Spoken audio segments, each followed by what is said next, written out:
வணக்கம், இது உங்கள் சிவி ஜோன். எல்லாரும் எப்படி இருக்கீங்க? இப்போ பார்த்தீங்கன்னா பயங்கரமான சம்பவம். ஒரு வீடியோ வந்து செம வைரலாக போயிட்டு இருக்கு. அதுவும் குறிப்பாக பார்த்தீங்கன்னா ராணுவம் வந்துட்டு பயங்கரமான சம்பவத்தை பண்ணி இப்போ வந்துட்டு ரொம்ப மக்களை வந்து கவர்ந்துட்டே இருக்கார். வந்து நிறைய பேர் வந்து இப்போ வந்துட்டு ஐ சப்போர்ட் ராணுவம்னு கமெண்ட்ஸ் போட்டு தெரிச்சு விட்டுட்டே இருக்காங்க. இவரும் வந்து நிறைய சம்பவங்கள் பண்ண நேற்று பார்த்தீங்கன்னா அவருக்காக ஆதரவு கொடுக்க நிறைய பேர் வந்து கமெண்ட்ஸ் போட்டுருந்தாங்க. ஏன்னா இவரை வந்துட்டு அப்படியே ஒரு சதிகார கூட்டங்கள் நரி கூட்டங்கள் சூழ்ந்த மாதிரி வந்துச்சு.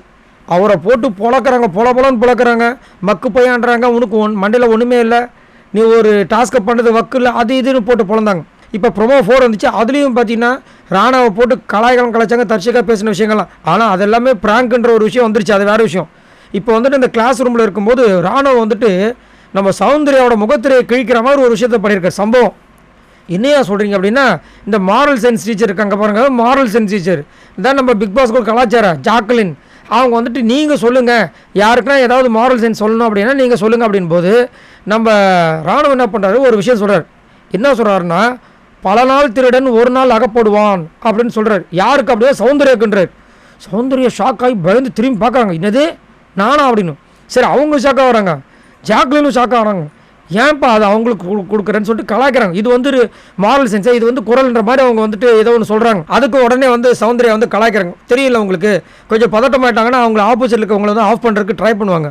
அதனால் வந்து கலாய்க்கிறாங்க. ஆனால் அவர் வந்துட்டு இல்லை மேடம், அவங்க நிறைய விஷயங்கள் அப்படி தான் பண்ணிட்டு இருக்காங்க, ஆனால் கண்டிப்பாக ஒரு நாள் மாட்டுவாங்க அப்படின்னு ஜாக்லின் வந்து ஸோ அப்படி சொல்ல வரீங்க, ரைட் சரி உட்காருங்க அப்படின்னு சௌந்தர்யா மூஞ்சி காலி.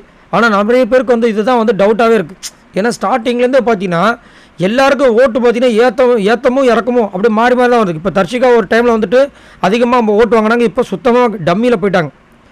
அதே மாதிரி வந்துட்டு சத்யாவுக்கு முன்னாடி அதிகமாக வந்துச்சு, இப்போ கம்மியாகிடுச்சு. முன்னாடி வந்து முத்துக்குமரனுக்கு கம்மியாக இருந்தது, இப்போ அதிகமாகிடுச்சு. விஜய் விஷாலுக்கு அதிகமாக இருந்துச்சு, இப்போ கம்மியாகிடுச்சு. இப்படி மாறி போயிட்டுருக்கு.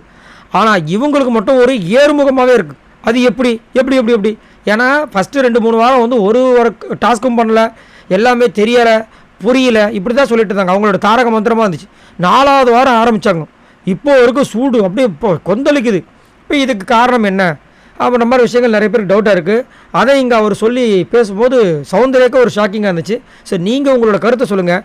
இந்த 2 பேரில் சௌந்தர்யா வர்சஸ் ராணவ் 2 பேரில் நீங்கள் யாருக்கு சப்போர்ட் பண்ணுவீங்க, யாருக்கு நீங்கள் ஓட் பண்ணுவீங்க? மறக்காமல் கமெண்ட்ஸ் பண்ணுங்கள். பாய் நண்பர்களே.